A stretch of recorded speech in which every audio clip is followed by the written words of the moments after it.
দেশ স্থিতিশীল অবস্থায় আসলেও বিএনপি জামায়াতের সন্ত্রাসীরা এখনো ঘাপটি মেরে বসে আছে বলে মন্তব্য করেছেন আওয়ামী লীগের সাধারণ সম্পাদক ওবায়দুল কাদের। সকালে তেজগাঁয়ে ঢাকা জেলা আওয়ামী লীগ কার্যালয়ে দলীয় নেতাকর্মীদের সাথে মতবিনিময় সভায় তিনি এ মন্তব্য করেন। ওবায়দুল কাদের বলেন, শান্তিপূর্ণ পথ তাদের নয়, তারা রক্তের স্রোতে দাঁড়িয়ে ক্ষমতায় যেতে চায়। বিএনপি জামায়াতের ষড়যন্ত্র মোকাবেলা করতে আওয়ামী লীগ প্রস্তুত আছে বলেও হুঁশিয়ারি দেন ওবায়দুল কাদের।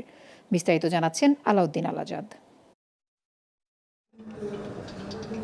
রাজধানীর তেজগাঁয়ে ঢাকা জেলা আওয়ামী লীগ ভবনে ঢাকা মহানগর উত্তরের সংসদীয় আসনের সংসদ সদস্য ও সংশ্লিষ্ট এলাকার আওয়ামী লীগ ও সহযোগী সংগঠনের নেতাদের সাথে মতবিনিময় সভা করেন দলটির সাধারণ সম্পাদক ওবায়দুল কাদের।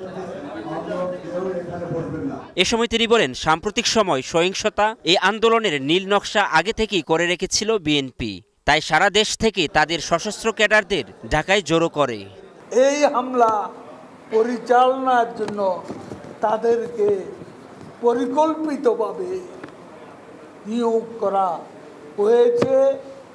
কোথায় কে হামলা চালাবে, কোথায় কারা পেছন থেকে সহযোগিতা করবে, সব কিছু আগেভাগে নীল নকশা প্রস্তুত ছিল।